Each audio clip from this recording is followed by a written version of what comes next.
Hi बच्चों, welcome to CUET अड्डा 24/7। My name is search and I am a business studies mentor.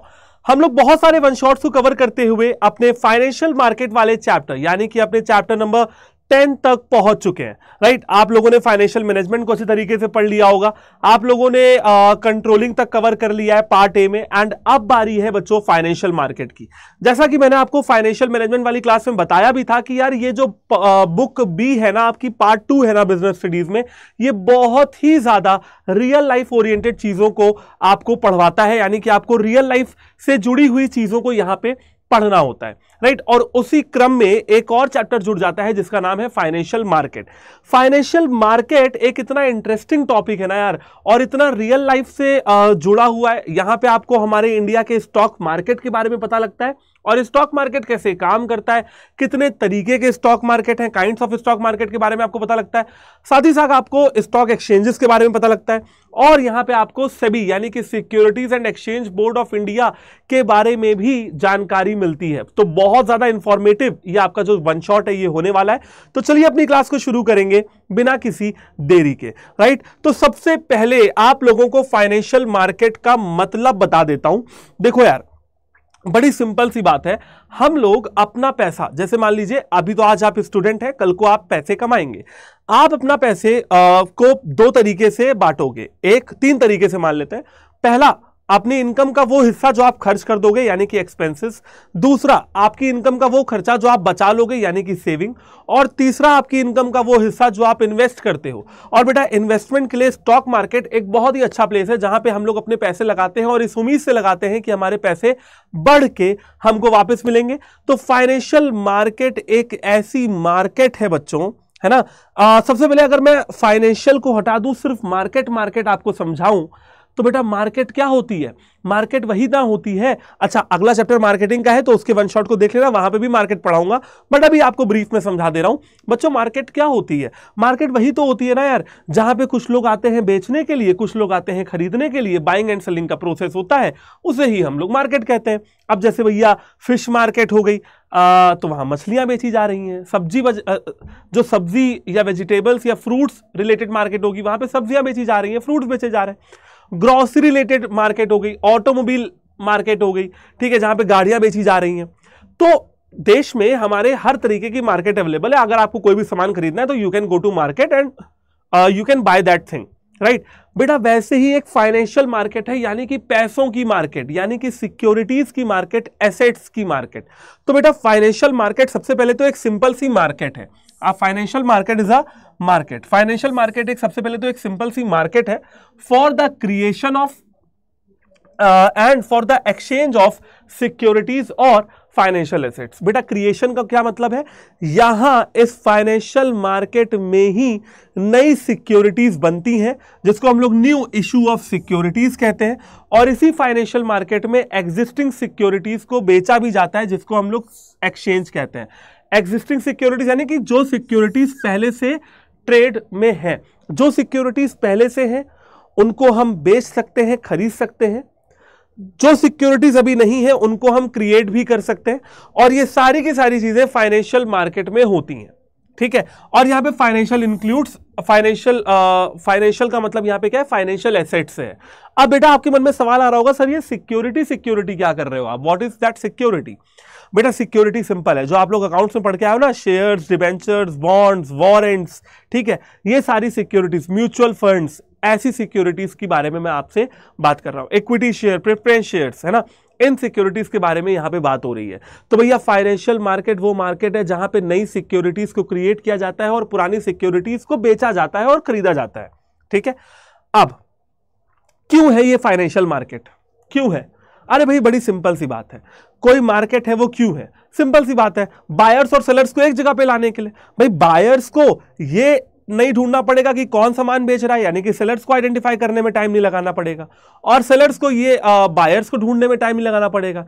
तो buyers और sellers एक common platform, एक common place पे आके मिल जाते हैं, तो सभी का काम आसान हो जाता है, और वो प्लेस होती है मार्केट। बिल्कुल यहां भी ऐसा ही हो रहा है बच्चों। फाइनेंशियल मार्केट को अगर मैं रख देता हूं बीच में, अब इधर देखिए, ये फाइनेंशियल मार्केट है और ये फाइनेंशियल मार्केट एक इंटरमीडियरी की तरह काम कर रहा है, यानी कि मिडिलमैन की तरह काम करता है। किसके बीच में? एक सेक्टर ऐसा है बेटा जिसके पास पैसा है, यानी कि सरप्लस सेक्टर। ठीक है, किसके पास है? हम लोगों के पास। इन्वेस्ट किसको करना है? हमको इन्वेस्ट करना है। तो सरप्लस सेक्टर कौन है बेटा? हाउस होल्ड जो हमारे इंडिया का है, यानी कि हमारे जैसा और आपके जैसा आम आदमी सरप्लस सेक्टर के पास पैसा है। तो एक सेक्टर ये हो गया सरप्लस सेक्टर या हाउस होल्ड सेक्टर। ठीक है, जिनके पास है सेविंग। क्या है भाई हमारे पास? हमारे पास सेविंग है जो हम लोग इन्वेस्ट करना चाहते हैं इस लालच में कि हमारा पैसा आगे चल के बढ़े। और दूसरा सेक्टर कौन सा है भाई? बेटा दूसरा सेक्टर है आपका फर्म सेक्टर, जिनको है पैसों की जरूरत। दूसरा सेक्टर है फर्म सेक्टर, जिनको है पैसों की जरूरत। तो फर्म सेक्टर, क्योंकि ये है डेफिसिट सेक्टर, इनको पैसों की जरूरत क्यों है? सिंपल सी बात है, इनको पैसों की जरूरत है क्योंकि इनको बिजनेस करना है। अब ध्यान से सुनिएगा, हमको क्या करना है? इन्वेस्टमेंट अपने पैसों का। इनको क्यों चाहिए पैसा? क्योंकि इनको बिजनेस करना है। जब ये बिजनेस करेंगे तो जो पैसा कमाएंगे हमको रिटर्न देंगे और इसीलिए हम इन्वेस्टमेंट करेंगे। समझ गए? ये सब हो पाएगा तब जब फाइनेंशियल मार्केट हमारी कंट्री में होगी, और हमारी कंट्री में फाइनेंशियल मार्केट है। ठीक है, अब कहां है, कैसे, ये भी आगे पढ़ाऊंगा। समझ गए? तो financial market serves as an intermediary. Financial market बच्चों एक मिडिल मैन की तरह काम करता है between the surplus sector. Surplus यहां पे हाउस होल्ड सेक्टर, यानी कि मेरे और आपके जैसे आम आदमी को कहा जा रहा है।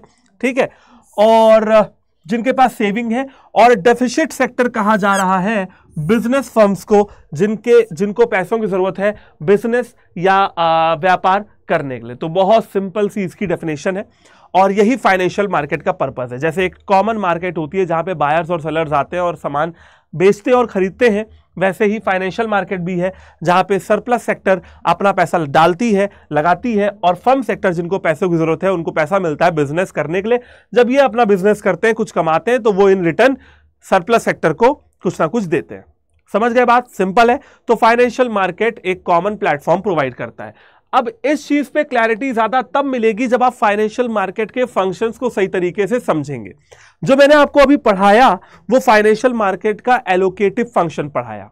एलोकेटिव का मतलब होता है कि हाउस होल्ड सेक्टर के पैसे सही जगह पे लगे।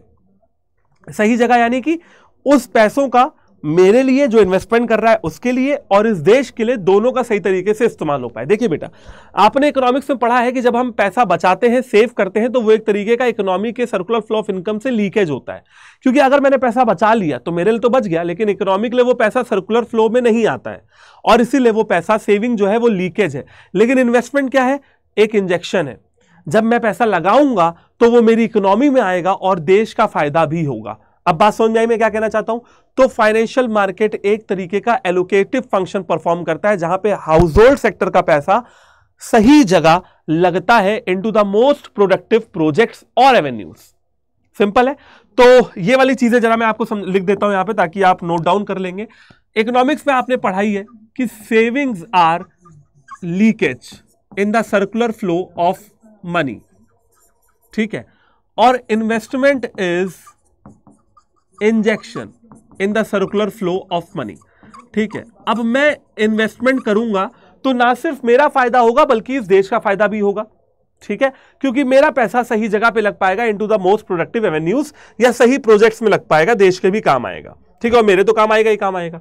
तो it performs the allocative function. Financial market एक एलोकेटिव फंक्शन परफॉर्म करता है जहां पे पैसा मोबिलाइजेशन ऑफ सेविंग्स, जहां पे वो पैसा जो मैंने बचाया हुआ है वो सही जगह लगता है and channelising them into the most productive avenues, और मैं उनको चैनलाइज करता हूं सबसे ज्यादा प्रोडक्टिव प्रोजेक्ट्स में। जब मेरा पैसा लगता है तो मेरा भी फायदा, सामने वाले का भी फायदा और अल्टीमेटली इस देश का फायदा। Point number 1। पॉइंट नंबर 2 आता है प्राइस तय करना। बेटा देखिए, फाइनेंशियल मार्केट में किसी भी तरीके की, आप फाइनेंशियल हटा दो, आप बताओ मुझे मार्केट में डिमांड और सप्लाई के फोर्सेस प्राइस को तय करते हैं कि नहीं तय करते हैं ना। आप लोगों ने इकोनॉमिक्स में पढ़ा है law of demand and law of supply. Financial market में भी बिल्कुल वैसा ही होता है। फाइनेंशियल मार्केट में किसी भी तरीके के फाइनेंशियल एसेट का प्राइस तय होता है। ठीक है, तो it helps to determines the price for the financial asset. किसी भी फाइनेंशियल एसेट का प्राइस तय होता है in the particular financial market through the market forces of demand and supply. ठीक है, डिमांड और सप्लाई की जो मार्केट फोर्सेज हैं उनकी वजह से प्राइस तय हो पाता है। एग्जाम्पल के तौर पे ये पेन है, ये पेन मेरी जेब में है, मैं इसको नहीं बेचूंगा, जाओ क्या कर लोगे? नहीं बेचूंगा, मेरा ही है। कोई प्राइस तय कर सकता है मेरे इस पेन का? नो। बट जब ये पेन एक मार्केट में जाता है बिकने के लिए तो प्राइस इसका तय होता है। ठीक है, कैसे तय होता है? डिमांड और सप्लाई की फोर्सेस से तय होता है। किस चीज की कितनी डिमांड है और किस चीज की कितनी सप्लाई है। बादाम और काजू की सप्लाई लिमिटेड है, इसीलिए उनका प्राइस हाइक है। ठीक है, केसर की सप्लाई लिमिटेड है, इसीलिए उनका प्राइस हाइक है। मोनालिसा की पेंटिंग दुनिया में एक ही है, इसीलिए उसका प्राइस बहुत ज्यादा है, बेशकीमती। ज्वेलरी लिमिटेड है, इसीलिए बेशकीमती है। ठीक है, गेहूं बहुत है, इसलिए सस्ता मिल रहा है।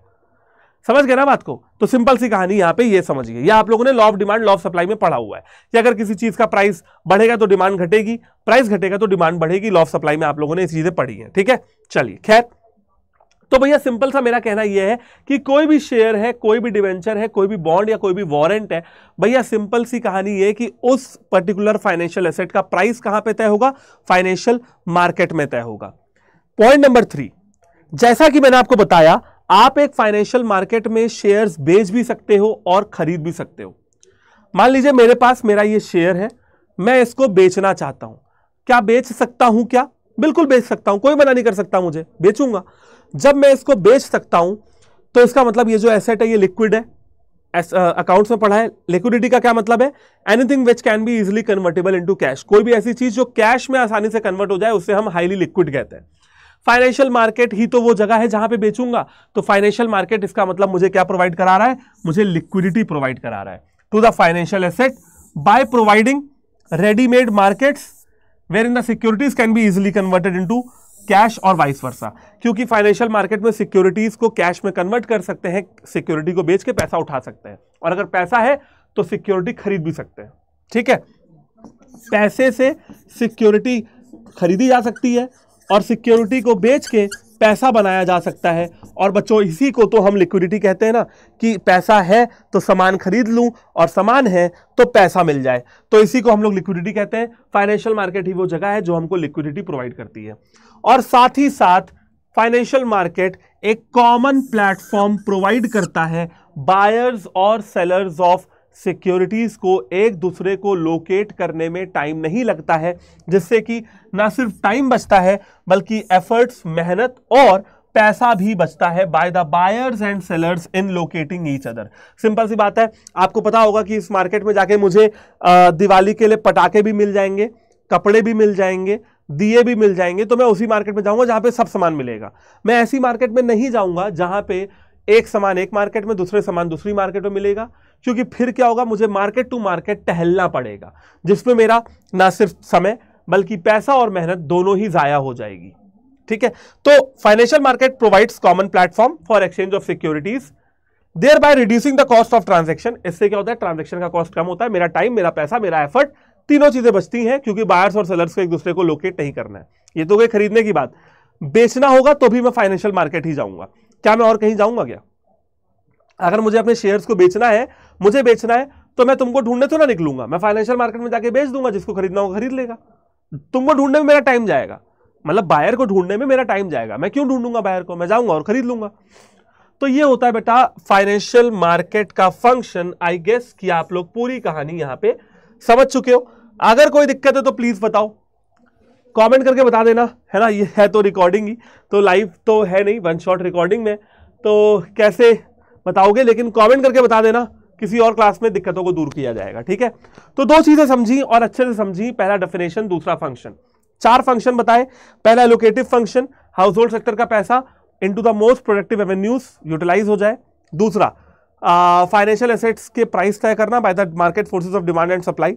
तीसरा, लिक्विडिटी प्रोवाइड करना। चौथा, एक कॉमन प्लेटफॉर्म प्रोवाइड करना। This are the 4 functions of financial market and same goes with stock exchange. Stock exchange के भी यही 4 फंक्शन होते हैं। आगे बढ़ेंगे और फाइनेंशियल मार्केट के पार्ट्स के बारे में बात करेंगे, और क्योंकि ये इंपॉर्टेंट टॉपिक हो जाता है तो अच्छे तरीके से इसको समझना। वैसे तुम लोग सही तरीके से सारी चीजें समझ रहे हो, बट ये ज्यादा इंपॉर्टेंट है।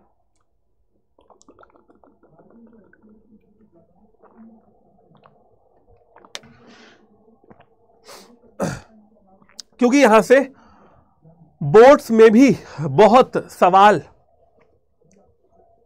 पूछे जाते हैं। चलिए, तो बेटा फाइनेंशियल मार्केट है दादाजी, दादाजी के दो बच्चे हैं, एक है कैपिटल मार्केट और एक है मनी मार्केट। मनी मार्केट ने अभी शादी नहीं करी है, ठीक है, तो मनी मार्केट दोस्त है मनी मार्केट के। अगर मनी मार्केट तक पहुंचना है तो इन दोस्तों से होकर गुजरना पड़ेगा। दोस्तों के नाम है call money, treasury bill, commercial bill, commercial paper, certificate of deposit COD. ये सारे के सारे क्या है, ये सारे के सारे मनी मार्केट के इंस्ट्रूमेंट्स हैं। यानी कि मनी मार्केट में अगर आपको ट्रेड करना है तो आपको इन मनी मार्केट इंस्ट्रूमेंट्स का सहारा लेना पड़ेगा। इंस्ट्रूमेंट्स का मतलब है these five things are instrument. इसका मतलब कि भाई आप इन्हीं को खरीद या बेच सकते हो मनी मार्केट में पैसा उठाने या रेस करने के लिए। कैपिटल मार्केट की बात करें तो इनकी शादी हो गई थी और इससे शादी के बाद इनके दो किड्स हैं, दो बच्चे हैं। छोटे बच्चे का नाम है प्राइमरी मार्केट और बड़े बच्चे का नाम है सेकेंडरी मार्केट। सेकेंडरी मार्केट को स्टॉक एक्सचेंज भी बोला जाता है, यानी कि अब अगर आप आसान भाषा में बोले तो शेयर बाजार, ठीक है। ये नाम आपने शायद कई बार न्यूज़ वगैरह में सुना होगा, पेपर में पढ़ा होगा, शेयर बाजार, ठीक है। आसान भाषा में लोग शेयर बाजार या स्टॉक एक्सचेंज भी बोलते हैं। चलिए, मैं आगे बढ़ूंगा बट उससे पहले आपको एक चीज बताऊंगा। बेटा जब भी पढ़ना तुम अभी इस वन शॉट से पढ़ना, कल एनसीईआरटी रीड करना, रिवीजन करना, जब भी पढ़ना तो एक चीज ध्यान रखना, हमेशा कंपैरिजन में पढ़ना। देखो, capital market versus money market पढ़ना और primary market versus secondary market पढ़ना। इससे क्या होगी, चीजें आपको ज्यादा आसानी से क्लियर होगा जब आप कंपैरिजन में पढ़ोगे। चलिए, सबसे पहले मैं आपको ले चलता हूं और पढ़ाता हूं कैपिटल मार्केट के बारे में, जो कि फाइनेंशियल मार्केट के बड़े बेटे हैं। तो भैया देखो, फाइनेंशियल मार्केट वो इंस्टीट्यूशनल अरेंजमेंट्स हैं, वो फैसिलिटीज हैं जहां पे आप लॉन्ग टर्म फंड्स मार्केट से उठाते हो और मार्केट में लगाते हो, ठीक है। Financial market provides facilities and institutional arrangements through which long term funds, sir ये लॉन्ग टर्म फंड्स का क्या मतलब बताता हूं, बोथ डेब्ट and equity are raised and invested, ठीक है। चलिए, अब आपको एक एक टर्म का मतलब बताता हूं। सबसे पहला टर्म लॉन्ग टर्म फंड्स। बेटा लॉन्ग टर्म फंड्स वो फंड्स होते हैं जो मोर देन 1 ईयर, जिनका मैच्योरिटी पीरियड होता है, maturity period of more than 1 year, maturity period of more than 1 year, जिनका मैच्योरिटी पीरियड 1 साल से ज्यादा हो, उन्हें हम लोग लॉन्ग टर्म फंड्स बोलते हैं, जिनका मैच्योरिटी पीरियड 1 साल से ज्यादा हो। फिर आता है डेब्ट और इक्विटी। बेटा डेब्ट और इक्विटी के बारे में तो मैं आपको ऑलरेडी फाइनेंशियल मैनेजमेंट में पढ़ा चुका हूं। तो चाहे डेब्ट हो और चाहे इक्विटी, दोनों ही कैपिटल मार्केट में ट्रेड किए जा सकते हैं। रेस्ट कौन करता है, पैसा उठाता कौन है मार्केट से, रेस्ट का मतलब है पैसा उठाना, कौन उठाता है, कंपनी उठाती है। और इन्वेस्टेड का मतलब है निवेश करना, कौन निवेश करता है, हाउस होल्ड निवेश करते हैं। सिंपल है। आप बताओ कोई दिक्कत? अब हिंदी में बताता हूं।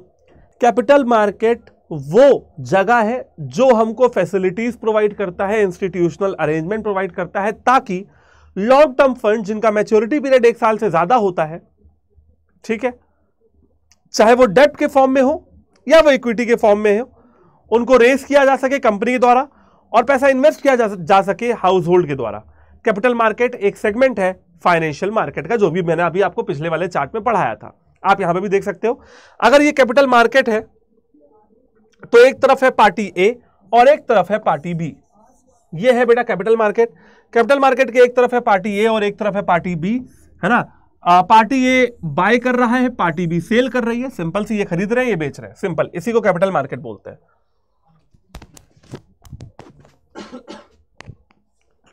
चलिए आगे बढ़ेंगे और बात करेंगे कैपिटल मार्केट के फीचर्स की। यही तो है इस चैप्टर में। अभी तक आप लोग सोच रहे होगे ना चैप्टर में है क्या। देखो, डेफिनेशन पढ़ी, फंक्शंस पढ़े, अब हर एक मार्केट के बारे में पढ़ेंगे, स्टॉक एक्सचेंज के बारे में पढ़ेंगे, डिपॉजिटरीज के बारे में पढ़ेंगे, सेबी के बारे में पढ़ेंगे। यही सब तो है ना इस चैप्टर में।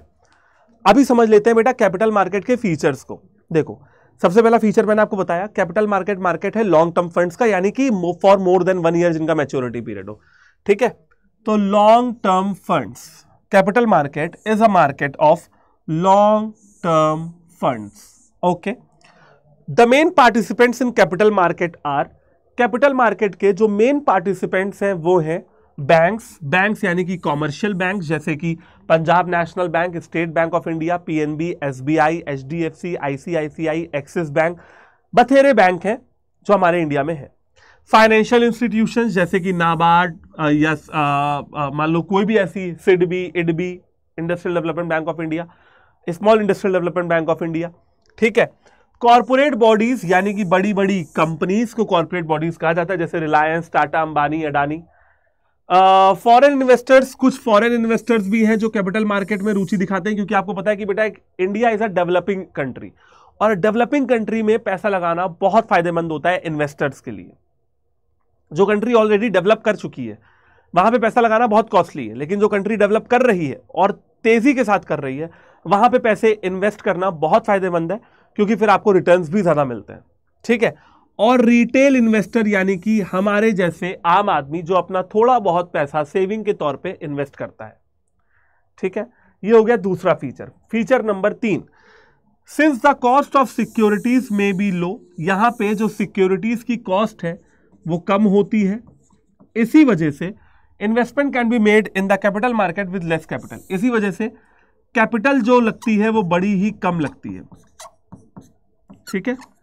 यहां पे कॉस्ट जो है बेटा वो कम है यानी कि यहां पे जो फाइनेंशियल एसेट्स हैं वो सस्ते में मिल जाएंगे, इसीलिए कम कैपिटल के साथ भी आप लोग कैपिटल मार्केट में एंटर कर सकते हो, पैसा कम हो तो भी चलेगा।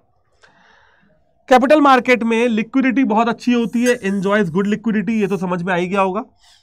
और इंस्ट्रूमेंट जो कैपिटल मार्केट में है ये हाई रिस्क पे रहते हैं क्योंकि कैपिटल मार्केट में एक्सपेक्टेड रिटर्न भी ज्यादा होता है। सर क्या कह गए समझ में नहीं आया, मैं आपको समझाता हूं। देखिए भाई सिंपल सी बात है, रिटर्न यानी कि कमाना, बिजनेस या कैपिटल मार्केट में पैसा लगाना, रिटर्न भैया सिंपल है, रिटर्न जहां ज्यादा होगा वहां पे खतरा भी ज्यादा होगा, रिस्क भी ज्यादा होगा, ठीक है। रिस्क है तो इश्क है, सिंपल वाली कहानी है। अकाउंट्स में भी आप लोगों ने पढ़ा होगा कि profit is a reward of risk, ठीक है। खतरा उठाएंगे तो प्रॉफिट हो सकता है। तो कैपिटल मार्केट के बच्चों 5 फीचर मैंने आपको बताया। Feature number 1, capital market long term funds का मार्केट है। फीचर नंबर 2, मेजर पार्टिसिपेंट्स 5 है, bank, financial institution, corporate bodies, retail investors और foreign investors. Feature number 3, cost of transactions कम है, कॉस्ट ऑफ सिक्योरिटीज कम है, इसी वजह से कैपिटल में पैसा भी कम लग जाएगा। 4 फीचर, सिक्योरिटीज की लिक्विडिटी बहुत हाई रहती है कैपिटल मार्केट में, आसानी से आप बेच सकते हो, खरीद सकते हो। 5th, इंस्ट्रूमेंट हाई रिस्क पे रहते हैं क्योंकि रिटर्न भी यहां पे ज्यादा होता है, एक्सपेक्टेड रिटर्न ज्यादा है, इसी वजह से रिस्क भी ज्यादा है, ठीक है बच्चों। तो जैसा कि मैंने आपको बताया कि जब भी पढ़िए तो कैपिटल मार्केट और मनी मार्केट को साथ में पढ़िए, फाइनेंशियल और प्राइमरी और सेकेंडरी को भी साथ में पढ़िए। तो कैपिटल पढ़ा, देखिए फाइनेंशियल मार्केट के 2 बच्चे थे, ठीक है। फाइनेंशियल मार्केट दादाजी थे और फाइनेंशियल मार्केट के 2 बच्चे हैं, ठीक है। बड़े वाले का नाम है कैपिटल मार्केट, छोटे वाले का नाम है मनी मार्केट। तो हम लोगों ने कैपिटल मार्केट पढ़ा, फाइनेंशियल मार्केट पढ़ा, अब हम लोग मनी मार्केट पढ़ेंगे। फिर ये पढ़ने के बाद हम लोग प्राइमरी और सेकेंडरी मार्केट भी पढ़ेंगे। आप लोगों को पार्ट्स में कोई कंफ्यूजन ना हो कि कौन किसका पार्ट है, इसीलिए बता दे रहा हूं बार बार। तो देखो फाइनेंशियल मार्केट कवर किया, कैपिटल मार्केट कवर किया, अब मनी मार्केट कवर करने जा रहे हैं, फिर प्राइमरी और सेकेंडरी देखेंगे। तो ध्यान से सुनिए, मनी मार्केट बच्चों वो मार्केट होता है जो शॉर्ट टर्म इंस्ट्रूमेंट्स का होता है।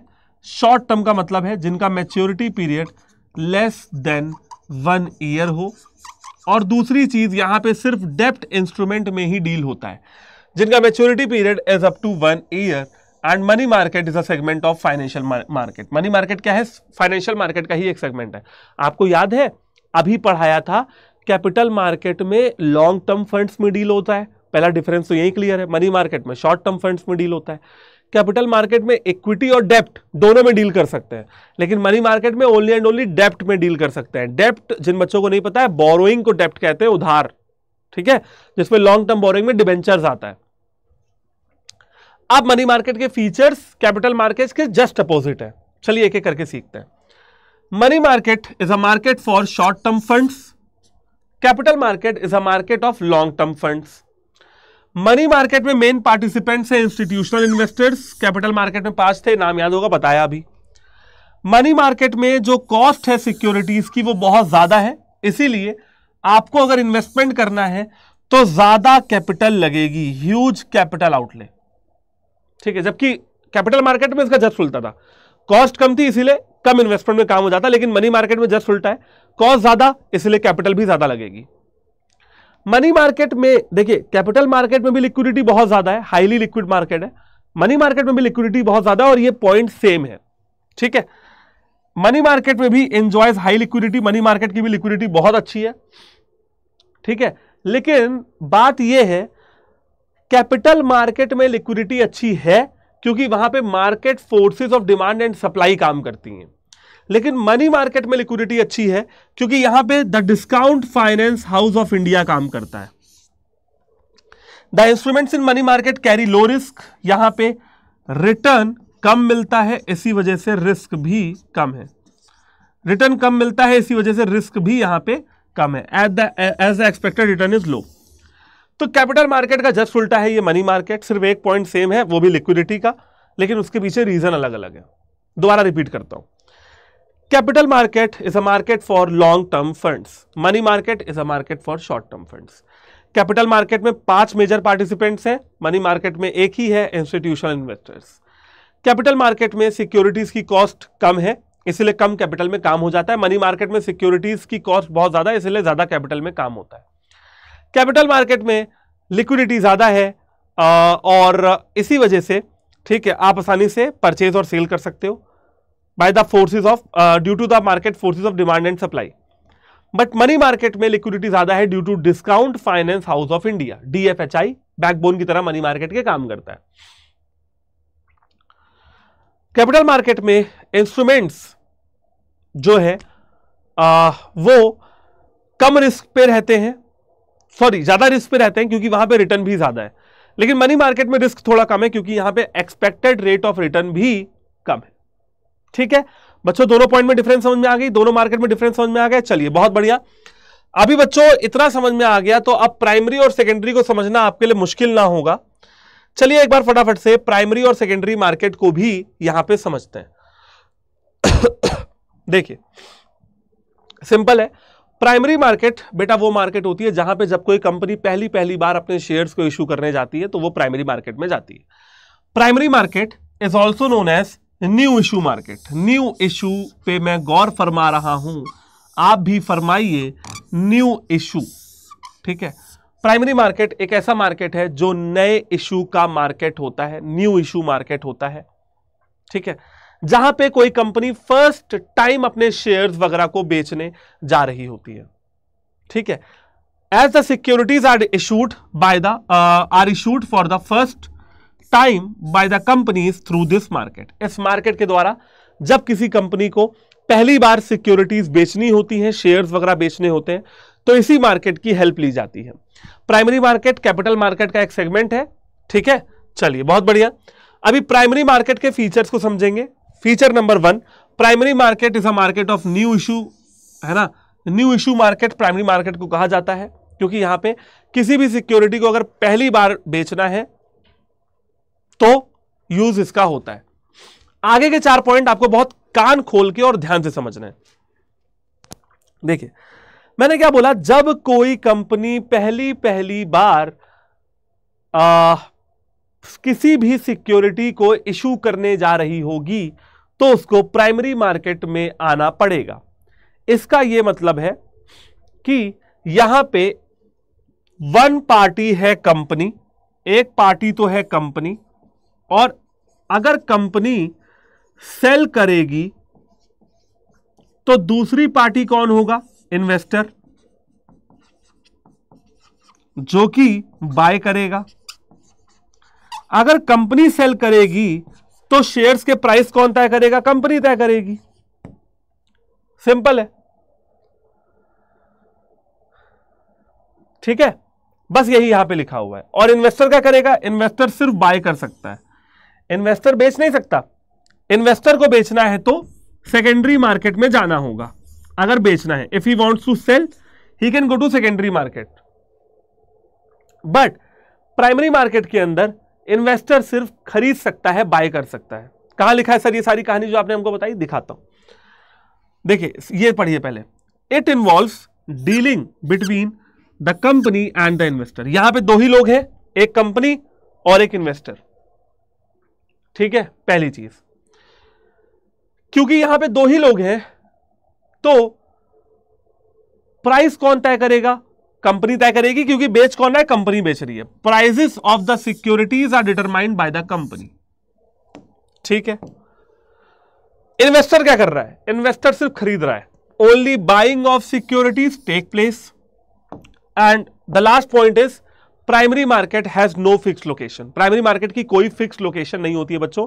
प्राइमरी मार्केट किसी फिक्स्ड लोकेशन पे नहीं है। There is no fixed location of primary market. अब ये अगर आपको समझ में आ गया तो आगे बढ़ेंगे सेकेंडरी मार्केट की ओर, और सेकेंडरी मार्केट को सही तरीके से समझेंगे। सेकेंडरी मार्केट वो मार्केट होती है जो ओल्ड और एग्जिस्टिंग सिक्योरिटीज के लिए होती है। पहली बात तो ये। दूसरी चीज, सेकेंडरी मार्केट भी कैपिटल मार्केट का ही एक सेगमेंट है। अब डिफरेंस समझेंगे। सेकेंडरी मार्केट बोलिए चाहे तो स्टॉक एक्सचेंज बोलिए, बात एक ही है। Point number 1, it is a market for old and existing securities. Secondary market old और एग्जिस्टिंग सिक्योरिटीज का मार्केट है।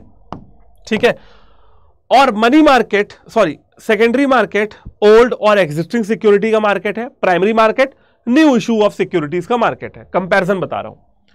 सेकेंडरी मार्केट में आप खरीद भी सकते हो और बेच भी सकते हो, कोई दिक्कत वाली बात नहीं है। प्राइमरी में सिर्फ खरीद सकते थे। सेकेंडरी मार्केट में प्राइसेस सिक्योरिटीज के कौन तय करता है? Market forces of demand and supply. जबकि प्राइमरी मार्केट में कंपनी ही तय करती थी प्राइसेस को, क्योंकि कंपनी ही पहली बार बेचने जा रही होती थी। सेकेंडरी मार्केट में दो इन्वेस्टर्स के बीच में डील होता है, और प्राइमरी मार्केट में कंपनी और इन्वेस्टर के बीच में डील होता है। प्राइमरी मार्केट की कोई फिक्स लोकेशन नहीं है, अभी बताया, लेकिन सेकेंडरी मार्केट की अपनी फिक्स्ड लोकेशन है। जी हां, सेकेंडरी मार्केट की अपनी फिक्स्ड लोकेशन है। ठीक है, हमारे आगे आने वाले जो टॉपिक हैं वो है स्टॉक एक्सचेंज और सेबी, तो इसलिए सेकेंडरी मार्केट के बारे में कंफ्यूज मत होना। हां, जब मैं आपकी जगह स्टूडेंट था, जब मैं पढ़ता था इस टॉपिक का, तो मुझे लगता था यार प्राइमरी मार्केट में मुझे मेरे सर ने कहानी बताई है कि बायर इन्वेस्टर सिर्फ खरीद सकता है, और ये भी कह रहा कि रियल लाइफ का टॉपिक है, यानी कि सच में खरीद सकता होगा। कहानी तो सुना नहीं रहा, कोई इंग्लिश की या हिंदी की कहानियां तो चल नहीं रही है ये।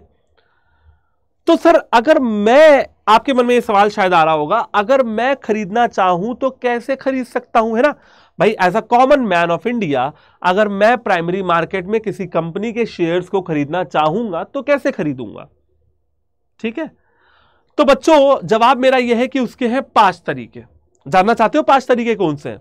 चलो उसकी तरफ भी आपको ले चलता हूं। और यहां एक बात और, अपने मनगढ़ंत टॉपिक्स नहीं है मेरे, आपके सिलेबस में इसलिए पढ़ा रहा हूं। तो बेटा, प्राइमरी मार्केट में पैसा इन्वेस्ट करने के, इन्वेस्टर के द्वारा, और पैसा उठाने के, कंपनी के द्वारा 5 तरीके होते हैं। इन सारे तरीकों को कहते हैं methods of flotation in primary market. चलिए एक एक करके इन 5 तरीकों को समझने की कोशिश करते हैं। सबसे पहला आता है ऑफर थ्रू प्रोस्पेक्टस। सबसे पहला क्या आता है? Offer through prospectus. बच्चों, प्रोस्पेक्टस तो आप लोग जानते ही होंगे, है ना? आपके स्कूल की मैगजीन होती है ना, स्कूल की मैगजीन। ठीक है, स्कूल हर साल, आप जिस स्कूल में पढ़ते थे या पढ़ते हो, हर साल वो स्कूल एक प्रोस्पेक्टस छपवाता है, मैगजीन छपवाता है, जहां पे स्कूल के बारे में पूरी इंफॉर्मेशन दी होती है। ये स्कूल कब बनाया गया, कब नींव रखी गई, कौन फाउंडर है, कौन प्रिंसिपल है, कितनी ब्रांचेस हैं, कितने बच्चे पढ़ रहे हैं, क्या यूनिफॉर्म है, एनुअल फंक्शन के दिन क्या हुआ, इंडिपेंडेंस डे के दिन क्या हुआ, चुटकुले, जोक्स, कहानियां, कविताएं, फोटोज, सब होता है एक प्रोस्पेक्टस में। और जो इंसान एडमिशन लेने आता है उसको वो प्रोस्पेक्टस पकड़ाई जाती है ताकि वो इंसान स्कूल के बारे में जान सके। प्रोस्पेक्टस वर्ड तो क्लियर है। तो बेटा इसी तरीके से एक कंपनी भी प्रोस्पेक्टस छपवाती है और उस प्रोस्पेक्टस में लिखवा देती है जो जो चीजें वहां पे होती हैं। ठीक है, कि कंपनी में कब शेयर्स बेचे जाने हैं, कब पहली बार कंपनी ये प्राइमरी मार्केट में जाके शेयर बेचेगी। और जो लोग उस प्रोस्पेक्टस को पढ़ रहे हैं उनको एक डेट और अमाउंट का आइडिया लग जाता है कि इनका जो शेयर है वो पहली बार कितने रुपए में लिस्ट होने वाला है, और उसके हिसाब से वो जज कर पाते हैं कि इन्वेस्टमेंट करना है या नहीं करना है। तो बेटा प्रोस्पेक्टस, ऑफर थ्रू प्रोस्पेक्टस में देखिए क्या है, the company approaches the members of general public. बेटा इसका क्या मतलब है, आम आदमी, आम जनता के सदस्यों को, हिंदी शुद्ध हिंदी बता रहा हूं, जनरल पब्लिक मतलब आम जनता, मेंबर मतलब सदस्यों को, यानी कि मेरे और आपके जैसे सदस्य, हम सब मिलके भारत देश की जनता है, तो हम लोग जनता के मेंबर्स हैं, सदस्य हैं। तो यहां पे कंपनी जनरल पब्लिक को अप्रोच करती है, डायरेक्टली करती है ना। कैसे डायरेक्टली, प्रोस्पेक्टस छपवा के, बाय इशूइंग अ प्रोस्पेक्टस। अब आते हैं ऑफर फॉर सेल। ठीक है, ऑफर फॉर सेल में क्या होता है, ध्यान से सुनिएगा। यहां पे कंपनी जनरल पब्लिक को अप्रोच करती है, दोनों में ये सेम है, यहां भी अप्रोच कर रही है, यहां भी अप्रोच कर रही है। जनरल पब्लिक को अप्रोच करती है, लेकिन इनडायरेक्टली अप्रोच करती है। यहां पे डायरेक्टली कर रही थी, यहां पे इनडायरेक्टली अप्रोच कर रही है। सर कैसे इनडायरेक्टली अप्रोच कर रही है, देखिए जब कंपनी ने प्रोस्पेक्टस छपवाया तो कंपनी डायरेक्ट कम्युनिकेट कर गई पब्लिक से, लेकिन ऑफर फॉर सेल में कंपनी इंटरमीडियरीज यानी कि मिडिलमैन की हेल्प लेती है, जैसे कि इशूइंग हाउसेस या स्टॉक ब्रोकर्स। स्टॉक ब्रोकर्स वो लोग होते हैं जो कंपनी के शेयर्स को बिकवाने में कंपनी की हेल्प करते हैं, बदले में ब्रोकरेज लेते हैं। फर्क समझ में आया, प्रोस्पेक्टस में डायरेक्टली अप्रोच कर रही है कंपनी पब्लिक को, यहां पे इनडायरेक्टली अप्रोच कर रही है। अब आते हैं बच्चों प्राइवेट प्लेसमेंट पे, ध्यान से सुनिएगा। प्राइवेट प्लेस यानी कि प्राइवेटली प्लेस कर देना। देखिए इंस्टाग्राम की प्रोफाइल होती है ना पब्लिक और प्राइवेट। पब्लिक होती है जिनकी आईडी अकाउंट, उनकी फोटो सबको दिखती है, चाहे कोई फॉलो करे ना करे। लेकिन जिनकी आईडी प्राइवेट होती है, जिनका अकाउंट प्राइवेट होता है, उनको वही लोग देख सकते हैं फोटोज और वीडियो जिन्होंने उनको फॉलो किया होगा। प्राइवेटली प्लेस्ड का मतलब यही होता है बेटा, जब पब्लिक को अप्रोच ना किया जाए तो उसे हम प्राइवेट कहते हैं। पब्लिक में कोई चीज है तो वो सभी की है, प्राइवेट में कोई चीज है तो वो जितने लोगों के बीच में है उनकी है। जब प्राइमरी मार्केट में कुछ चुनिंदा लोगों को, चुनिंदा सिलेक्टेड लोगों को, इंडिविजुअल्स को और इंस्टीट्यूशंस को ही अलॉट किया जाए, पैसा प्राइवेटली प्लेस किया जाए, the company can raise finance by allotting securities to selected individuals and institution only. चुनिंदा लोगों को, जब कंपनी चुनिंदा लोगों को, सिलेक्टेड इंडिविजुअल्स या इंस्टीट्यूशंस को अपनी सिक्योरिटीज बेच के मार्केट से पैसा उठाती है, can raise finance by allocating securities, that is known as private placement of shares. ठीक है, अब मन में सवाल यह कि सर वो चुनिंदा लोग होते कौन है? सिंपल है, कंपनी के मालिक, कंपनी के बोर्ड ऑफ डायरेक्टर्स, कंपनी के बोर्ड ऑफ डायरेक्टर्स की फैमिली, कंपनी के सीईओ, उनकी फैमिली, उनके रिलेटिव्स, कंपनी के एम्प्लॉइज, एम्प्लॉइज की फैमिली रिलेटिव्स। ठीक है, ये लोग होते हैं। तरीका नंबर 4, ई आईपीओ। ई का मतलब इलेक्ट्रॉनिक, आईपीओ का मतलब है इनिशियल पब्लिक ऑफर। सिंपल है, आजकल आईपीओ का सीन चल रहा है। किसी भी, आपने वो सुना है ना, ऐड आता ना, भीड़ में खड़े खड़े ट्रेन में सफर करते करते इंडिया क्या कर रहा है? ग्रो कर रहा है। ठीक है, सिंपल है। बहुत सारी एप्लीकेशंस ऐसी हैं बेटा आज की डेट में जहां पे आप जाके अपना एक डीमैट अकाउंट खुलवा सकते हो। जिस प्रकार से बैंक में बैंक अकाउंट खुलवाते हैं उसी तरह से डीमैट अकाउंट खुलवाते हैं। तो आप क्या कर सकते हो, अपना एक डीमैट अकाउंट खुलवा सकते हो और उस डीमैट अकाउंट के मदद से आप ट्रेडिंग कर सकते हो। अब डीमैट अकाउंट खुलवाओगे तो आपको आईपीओ वगैरह समझ में आ जाएगा कि कैसे क्या आईपीओ में कर सकते हैं, आईपीओ में सब्सक्राइब कर सकते हैं। बेसिकली जब एक कंपनी ऑनलाइन बेचे अपने शेयर्स को तो उसे ई आईपीओ कहते हैं। ठीक है, द इन्वेस्टर्स में सब्सक्राइब, और इन्वेस्टर्स सब्सक्राइब कर सकते हैं कंपनी की सिक्योरिटीज को। इन्वेस्टर्स क्या कर सकते हैं? इन्वेस्टर्स सब्सक्राइब कर सकते हैं कंपनी की सिक्योरिटीज को ऑनलाइन। Okay, done. और पांचवा मेरा जो पॉइंट है वो है राइट इशू ऑफ शेयर्स। अब राइट इशू क्या होता है? राइट इशू का मतलब है कि जो मेरी कंपनी के एग्जिस्टिंग शेयर होल्डर्स हैं, जो मेरी कंपनी के पहले से ही शेयर होल्डर्स हैं, ठीक है, मैंने उनको एक अधिकार दिया है, प्रीएम्प्टिव राइट दिया है कि वो मेरी कंपनी की सिक्योरिटीज को सब्सक्राइब कर सकते हैं as per the terms and conditions. ठीक है, नहीं समझ में आया? मैं बताता हूं। मान लीजिए एक लड़का है जिसका नाम है रोहित। रोहित के पास मेरी कंपनी के 500 शेयर हैं। अब मैंने रोहित को लिखा मेल, और मेल में मैंने क्या लिखा, हाय रोहित, आप मेरी कंपनी के एग्जिस्टिंग शेयर होल्डर हो, आपके पास मेरी कंपनी के 500 शेयर हैं, बड़ी खुशी की बात है। आपको ये जान के खुशी होगी कि मेरी कंपनी एक और आईपीओ लेके आ रही है, क्या आप उसमें इन्वेस्ट करना चाहोगे? अगर आप इन्वेस्ट करना चाहोगे तो आपको एक राइट मिलेगा बाकी लोगों से पहले इन्वेस्ट करने के लिए। आपने देखा अमेजॉन में सेल वगैरह आती है तो कुछ लोगों को जो प्रीमियम अकाउंट होल्डर्स होते हैं उनको पहले ही सेल का एक्सेस मिल जाता है। बस वैसे ही कि आपको राइट है, आपके पास अधिकार है, 20-25% रिजर्वेशन है आप जैसे एग्जिस्टिंग शेयर होल्डर्स के लिए। आप मेरी कंपनी के 100 शेयर और खरीद लो।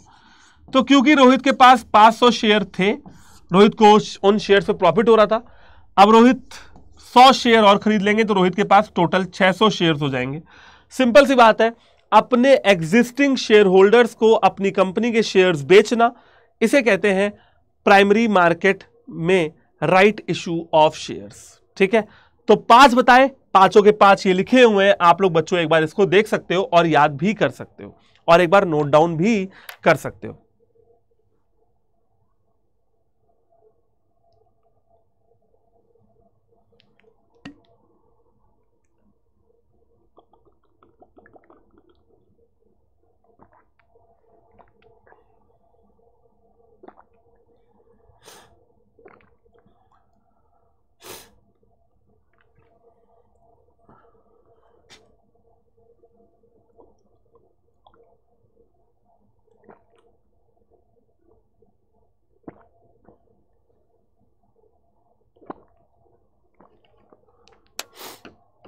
ठीक है बच्चों, आई होप कि तुम सबने एंजॉय किया होगा यहां तक जो भी पढ़ा है और आगे पढ़ने के लिए एक्साइटेड भी हो गए, है ना। बहुत सारी चीजें यार जानने को मिलती है ऐसे चैप्टर्स में कि भैया ये कौन सा मार्केट है, वो कौन सा मार्केट है, कैसे कैसे हम अप्रोच कर सकते हैं मार्केट के अंदर, राइट। चलिए, तो अभी हम लोगों ने primary market, secondary market, money market, capital market, ये सारी चीजें देख ही ली हैं। तो चलिए बढ़ते हैं अपने नेक्स्ट टॉपिक की ओर जिसका नाम है स्टॉक एक्सचेंज। ये लीजिए, ठीक है, हम लोग अपने नेक्स्ट टॉपिक की ओर बढ़ेंगे बेटा जिसका नाम है स्टॉक एक्सचेंज। और मैंने आपको बताया कि भैया स्टॉक एक्सचेंज सेकेंडरी मार्केट को ही कहते हैं। तो सुनिए, स्टॉक एक्सचेंज की एक 4 लाइन की डेफिनेशन है, 2 लाइन की डेफिनेशन है, एक बार पढ़ के देखते हैं। According to securities contract regulations act 1956, एक कानून है securities contract regulation act, securities contract act 1956, इतना पढ़िए। इसमें देखिए क्या कहा गया है कि स्टॉक एक्सचेंज माना जा रहा है ऐसी संस्था को जहां पे बॉडी ऑफ इंडिविजुअल्स यानी कि बहुत सारे लोग हों,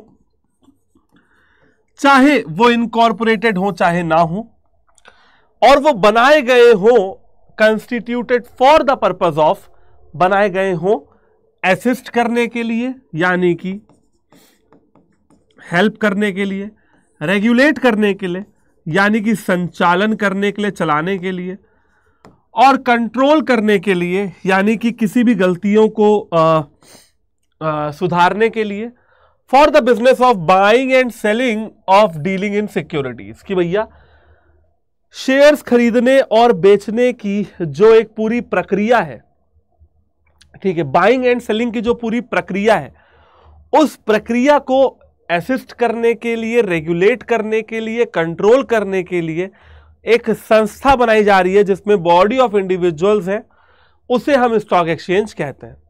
नहीं भी समझ में आया तो कोई बात नहीं, इतना समझिए स्टॉक एक्सचेंज सेकेंडरी मार्केट को बोला जाता है जहां पे आप शेयर्स बेच सकते हो, शेयर्स खरीद सकते हो। हिंदी में इसको शेयर बाजार या शेयर मार्केट भी आसान भाषा में कहा जाता है। चलिए, स्टॉक एक्सचेंज आया ही है दिमाग में तो सबसे पहले क्यों ना देख लेते हैं बिल्डिंग एक जिसका नाम है बॉम्बे स्टॉक एक्सचेंज, BSE, जो कि हमारे देश में मुंबई सिटी में लोकेटेड है। ठीक है, महाराष्ट्र का एक शहर है मुंबई, आप लोग जानते होंगे, फाइनेंशियल कैपिटल ऑफ इंडिया। तो मुंबई में दलाल स्ट्रीट पे लोकेटेड है बॉम्बे स्टॉक एक्सचेंज।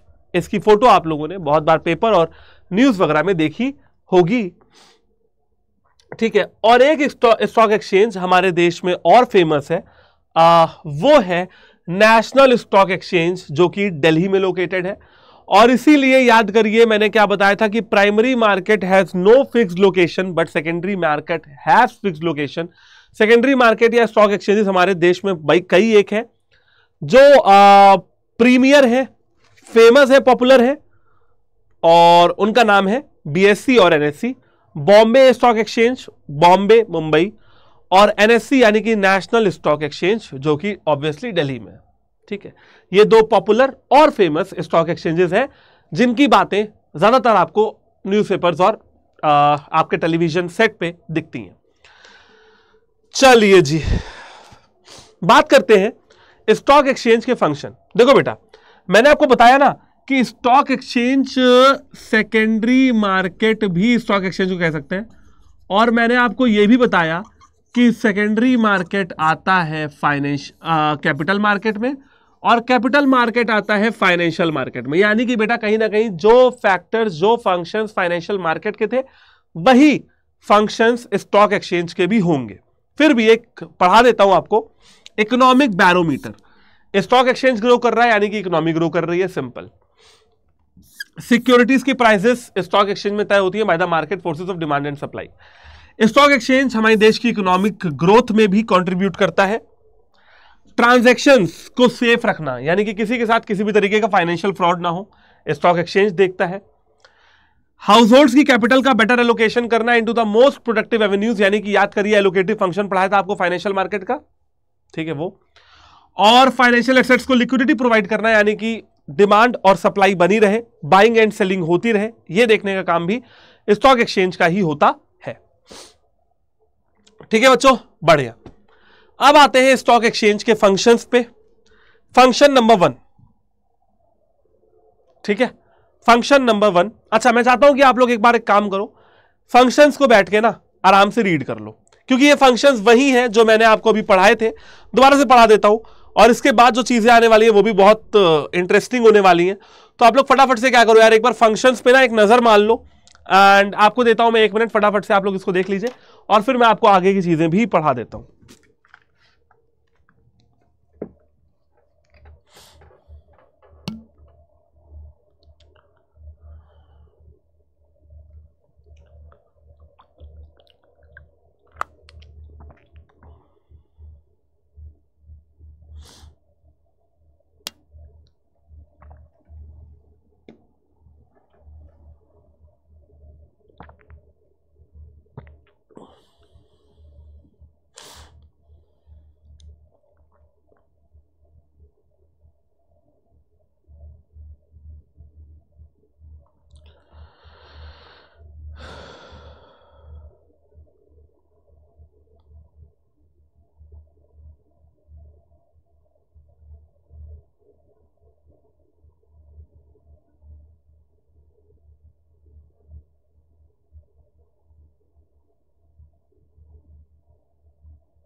चलिए भाई, तो शुरू करते हैं आगे की कहानी को, और हम नॉन स्टॉप पढ़ेंगे। कहां तक, कब तक नॉन स्टॉप पढ़ेंगे हम लोग? अपने आखिरी टॉपिक तक, सेबी तक। Okay, done. तो बेटा आते हैं स्टॉक एक्सचेंज के फंक्शंस पे, और ये फंक्शंस मिलते जुलते हैं फाइनेंशियल मार्केट के फंक्शन से। सबसे पहला इंश्योर लिक्विडिटी, मैंने आपको पढ़ाया था ना, इंश्योर लिक्विडिटी। भैया फाइनेंशियल मार्केट भी लिक्विडिटी प्रोवाइड करता है, और same goes with stock exchange. Liquidity का मतलब होता है बेटा मार्केटेबिलिटी, यानी कि किसी भी चीज को आप आसानी से बेच सको ताकि आपको पैसे आपके समय रहते मिल जाए, of existing securities by providing a ready and continuous market for the sale and purchase of securities. Securities की सेल और परचेज के लिए रेडी और कॉन्टिन्यूअस मार्केट प्रोवाइड करने का काम स्टॉक एक्सचेंज का होता है। Point number 2, helps in determining the prices of the securities. Securities की प्राइसेस तय करने का काम स्टॉक एक्सचेंज का होता है by the market forces of demand and supply. Point number 3, it promotes the habit of saving and investment among the general public. आम आदमी के अंदर सेविंग करने की हैबिट और उस हैबिट को उस सेविंग को इन्वेस्ट करने की हैबिट डेवलप करने का काम भी एक स्टॉक एक्सचेंज का होता है। फेयर और सेफ डीलिंग चलती रहे, किसी के साथ कोई फ्रॉड ना हो, इसके लिए फ्रेमवर्क जो तैयार किया जाता है लीगल, वो स्टॉक एक्सचेंज के द्वारा ही किया जाता है। ये 3 पॉइंट आपके लिए कॉमन थे। लिक्विडिटी आप पहले भी पढ़ चुके थे, सेविंग इन्वेस्टमेंट पहले भी पढ़ चुके थे, प्राइसेस आप पहले भी पढ़ चुके थे। ये वाला पॉइंट आपके लिए नया था। सिंपल है, स्टॉक एक्सचेंज चाहता है कि किसी भी इन्वेस्टर के साथ, किसी भी कंपनी के साथ कोई तरीके का फ्रॉड ना हो, तो फेयर और सब कुछ फेयरली और सेफली चलता रहे, ये इंश्योर स्टॉक एक्सचेंज करता है और यही इसका फंक्शन है। कंपनीज को हेल्प करता है स्टॉक एक्सचेंज इन रेजिंग फाइनेंस कि भाई कंपनीज जो हैं वो मार्केट से पैसा उठा पाए, तो कैपिटल फॉर्मेशन में और इकोनॉमिक ग्रोथ में भी हमारा जो ये स्टॉक एक्सचेंज है ये हेल्प करता है। And the last point is healthy speculation.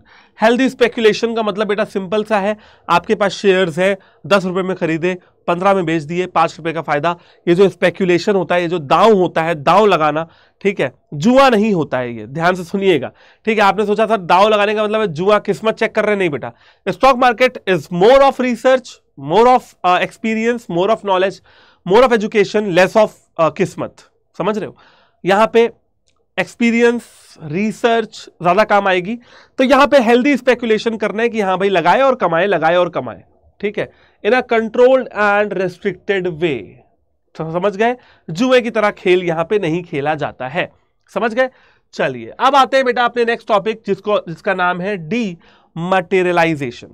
ये सब कुछ सही है सर, ठीक है, आपने हमको मार्केट के बारे में पढ़ाया, ठीक है, आपने हमको ये बताया स्टॉक एक्सचेंज क्या होता है, सेकेंडरी मार्केट क्या होता है, ये वो हेन तेन, लेकिन सर आपने हमको ये नहीं बताया कि कैसे हम एक इन्वेस्टर होने के नाते कैसे हम फाइनेंशियल मार्केट में पहुंच सकते हैं और कैसे वहां पे शेयर्स, डिबेंचर्स वगैरह हम भी खरीद सकते हैं। सिंपल है बच्चों, चलिए बताते हैं। तो बेटा देखो होता क्या था, एक समय पहले की बात है कि पहले जो शेयर्स वगैरह होते थे वो कागज के फॉर्म में होते थे।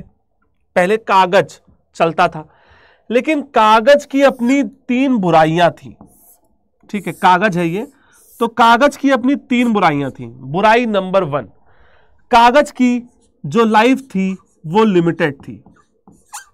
बुराई नंबर 2, कागज चोरी हो सकता था। बुराई नंबर 3, कागज खो सकता था। और बुराई नंबर 4, कागज पे नकली सिग्नेचर होने के चांसेस और फ्रॉड होने के चांसेस बढ़ जाते थे। कागज की ये 4 लिमिटेशंस थी। लेकिन कागज को हटा के अब सब कुछ ऑनलाइन कर दिया गया है और इस पूरी प्रोसेस को हम लोग क्या बोलते हैं? डीमटेरियलाइजेशन बोलते हैं। The process of holding securities in electronic form. आज की डेट में कागज पे शेयर्स वगैरह बंद हो गए हैं लगभग।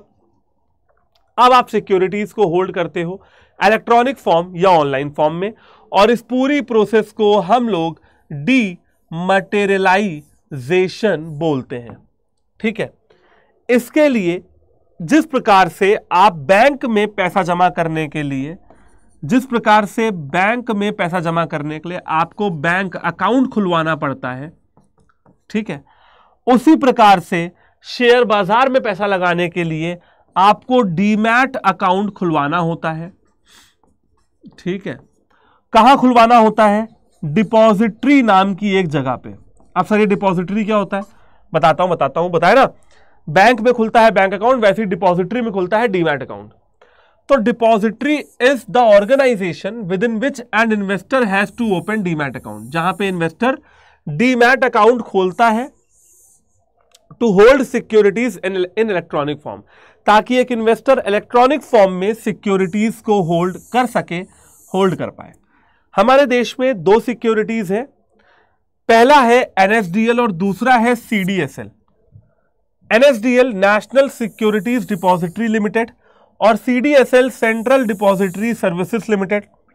The depository participant serves as a link between the investor and the depository. ठीक है, अब यहां पे डिपॉजिटरी पार्टिसिपेंट कौन होता है सर? वो एप्लीकेशंस हैं बेटा आज के जमाने में डिपॉजिटरी पार्टिसिपेंट जो इंस्टॉल करके वो एप्लीकेशंस आपका डीमैट अकाउंट खुलवा देती हैं डिपॉजिटरी में, और आप उनसे अपने शेयर्स, डिबेंचर्स वगैरह खरीद सकते हो। तो बिल्कुल बिल्कुल बिल्कुल आसान है। जिस प्रकार से एक बैंक में खुलता है बैंक अकाउंट, एक डिपॉजिटरी में खुलता है डीमैट अकाउंट। और डिपॉजिटरी देश में दो तरीके की है, NSDL CDSL. NSDL National Securities Depository Limited और CDSL Central Depository Services Limited. Depository participant ऐसी चीजें होती हैं जो इंटरमीडियरी बनती हैं डिपॉजिटरी और इन्वेस्टर के बीच में। ठीक है सर। अब सर स्क्रीन बेस्ड ट्रेडिंग, बेटा ये छोटे छोटे कंसेप्ट हैं जो आपको इस चैप्टर में पढ़ने होते हैं, ध्यान से सुन लो। स्क्रीन बेस्ड ट्रेडिंग, आप देख रहे होगे इस वर्ड के पीछे दो लोग कंप्यूटर पे काम कर रहे हैं, एक बंदा। Screen based trading refers to the process of buying and selling securities online. Simple है, स्क्रीन बेस्ड ट्रेडिंग एक ऐसी प्रोसेस है जहां पे हम शेयर्स खरीदते और बेचते हैं, वो भी ऑनलाइन। ठीक है, सिंपल। एडवांटेजेस क्या है स्क्रीन बेस्ड ट्रेडिंग के, क्यों हम ऑनलाइन खरीदें बेचें? दो तीन एडवांटेजेस हैं। एडवांटेज नंबर 1 कि as a investor get an access to the stock market during real time, there is complete transparency and in the dealing. देखिए मैं बताता हूं क्या हुआ। पहले जब हर काम शेयर्स कागज पे होता था ना, शेयर्स वगैरह का, तो रियल टाइम में नहीं होता था। मान लीजिए मैं आज अपने ब्रोकर को कहता हूं कि मेरे लिए टाटा के 2 शेयर खरीद दो, वो कब जाएगा, कब खरीदेगा, कब शेयर कागज में उतरेंगे, कब कितने रुपए में मिलेगा, बड़ा दिक्कत होती थी। ऑनलाइन में क्या है, सब कुछ रियल टाइम में हो रहा है। मान लीजिए आज तारीख है 1 जनवरी, ठीक है, 1 जनवरी को बज रहे हैं सुबह के 12, ठीक है, मान लो 1 बज रहा है, 1 जनवरी को 1 बज रहा है। मैंने 1 जनवरी को 1 बजे जिस शेयर के जिस प्राइस पे क्लिक किया वो उसी प्राइस पे लॉक हो जाएगा, उसी क्वांटिटी पे लॉक हो जाएगा, रियल टाइम में हर चीज चलेगी। तो इन्वेस्टर्स को स्टॉक मार्केट का एक्सेस मिलता है रियल टाइम में, वो भी कंप्लीट ट्रांसपेरेंसी के साथ। ठीक है, ये बात आप लोग समझ गए होंगे। Point number 2, screen based trading एक कॉमन प्लेटफॉर्म प्रोवाइड करवाती है। मैंने बताया था कॉमन प्लेटफॉर्म प्रोवाइड कराती है exchange of securities, thereby increasing the efficient transactions by saving time, efforts and money. पैसा बचता है, एफर्ट बचते हैं और टाइम बचता है, क्योंकि स्क्रीन बेस्ड ट्रेडिंग में कॉमन प्लेटफॉर्म प्रोवाइड करवाया जाता है। ठीक है, और क्योंकि ये मार्केट वर्चुअल मार्केट है, ऑनलाइन मार्केट है, तो इसका जो रीच है वो भी बहुत ज्यादा है, यानी कि लिक्विडिटी बढ़ जाती है। देखो मैं अपने घर में बैठा हूं, 10 लोगों से मिल रहा हूं, लिक्विडिटी कम है क्योंकि 10 लोग हैं शेयर्स खरीदने के लिए। फाइनेंशियल मार्केट जब ऑनलाइन है तो उसकी लिक्विडिटी बहुत ज्यादा है, क्योंकि वो बहुत वाइड रीच में, बहुत ज्यादा। इसका मतलब यह है कि लार्ज नंबर ऑफ बायर्स भी मिल जाएंगे और लार्ज नंबर ऑफ सेलर्स भी मिल जाएंगे, इसीलिए लिक्विडिटी क्या हो जाती है, यहां पे ज्यादा हो जाती है। सिंपल है। ठीक है, कोई दिक्कत हो तो बताओ भाई, कोई दिक्कत नहीं होगी इतनी मुझे गारंटी है। डन है मामला, यहां पे सेट है। चलिए अभी आगे बढ़ेंगे और बात करेंगे बेटा हम लोग। देखिए ट्रेडिंग एंड सेटलमेंट प्रोसीजर की बात बाद में होगी, बट पहले जो बात होगी वो होगी सेबी की। ठीक है, तो एक बार इसको देख लेंगे कि सेबी में क्या क्या चीजें हम लोग को पढ़नी है। ध्यान से सुनिएगा। मेरे पीछे जो आपको यहां पे एक बिल्डिंग नजर आ रही है उसका नाम है सेबी। सेबी यानी कि securities and exchange board of India. ये एक रेगुलेटरी और डेवलपमेंट करने वाली अथॉरिटी है और हमारे देश में स्टॉक एक्सचेंज को रेगुलेट और डेवलप करती है। जिस प्रकार से इंश्योरेंस सेक्टर को रेगुलेट करने के लिए IRDAI है, insurance regulatory development authority of India, उसी प्रकार से स्टॉक एक्सचेंज मार्केट को, फाइनेंशियल मार्केट को रेगुलेट करने के लिए सेबी बनाई गई है। तो securities and exchange board of India यानी कि सेबी जिसका नाम है, is the regulator for the securities market in India. Bharat में जो सिक्योरिटीज मार्केट है उसको रेगुलेट करने के लिए सेबी का इंपॉर्टेंट रोल है। रेगुलेट का मतलब होता है संचालन करने के लिए, यानी कि उसको चलाए रखने में सेबी का बहुत इंपॉर्टेंट रोल होता है। आप सेबी की थोड़ी हिस्ट्री है, जरा वो समझते हैं। देखिए, सेबी सबसे पहले बेटा एस्टैब्लिश हुई 1988 में। सबसे पहले ये बात समझिए, सेबी का गठन जो हुआ वो 1988 में हुआ। तो कभी क्वेश्चन आ जाए एस्टैब्लिश कब हुई तो बता दीजिएगा 1988, ठीक है। किसके द्वारा हुई? गवर्नमेंट ऑफ इंडिया के द्वारा।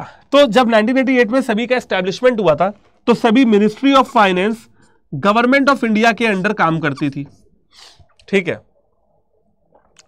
लेकिन फिर 1992 में कुछ हुआ। क्या हुआ?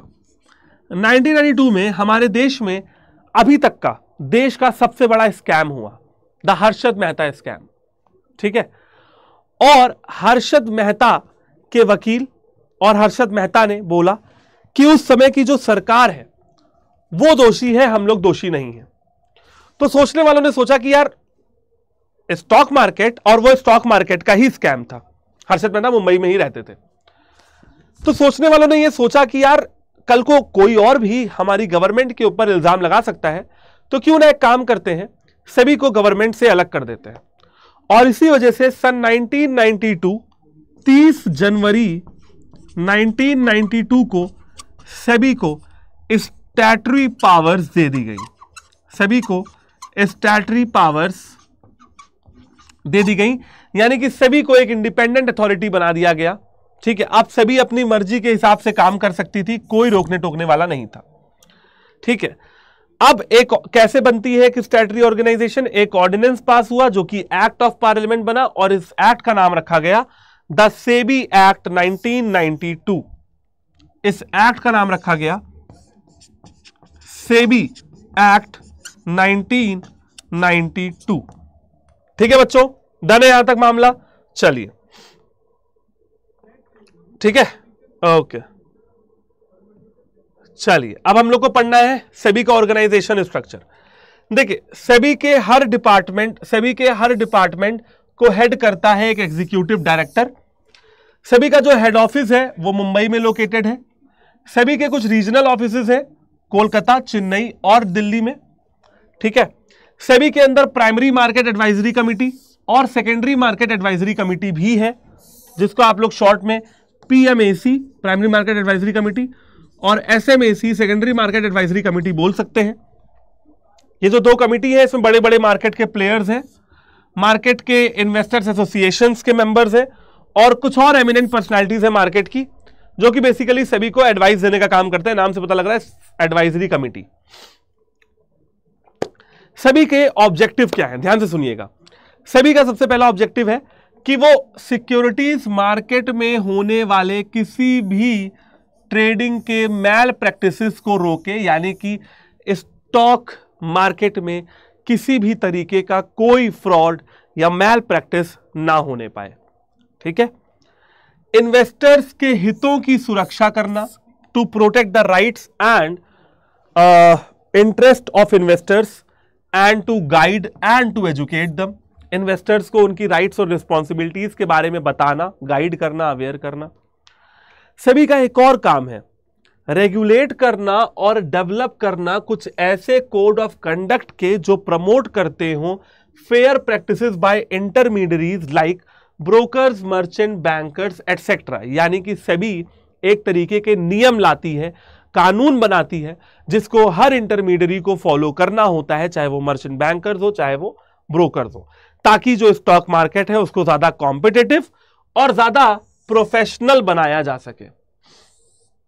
And point number 4 is stock exchange को सही तरीके से रेगुलेट करना, यानी कि स्टॉक एक्सचेंज को चलाते रहना, स्टॉक मार्केट हमारा ग्रो करता रहे और स्टॉक मार्केट में ऑर्डरली फंक्शनिंग भी होती रहे।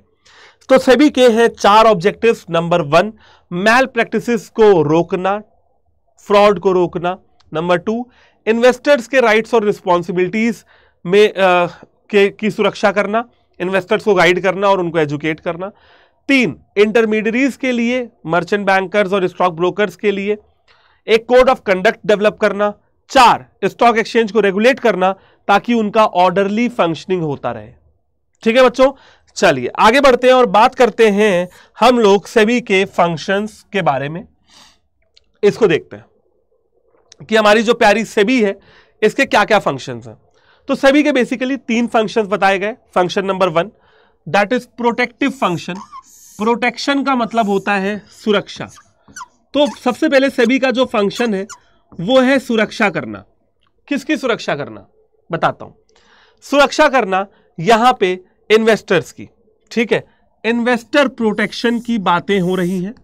ठीक है, सेबी हर वो स्टेप्स उठाएगी जो इन्वेस्टर प्रोटेक्शन के लिए, निवेशकों की सुरक्षा के लिए जरूरी है।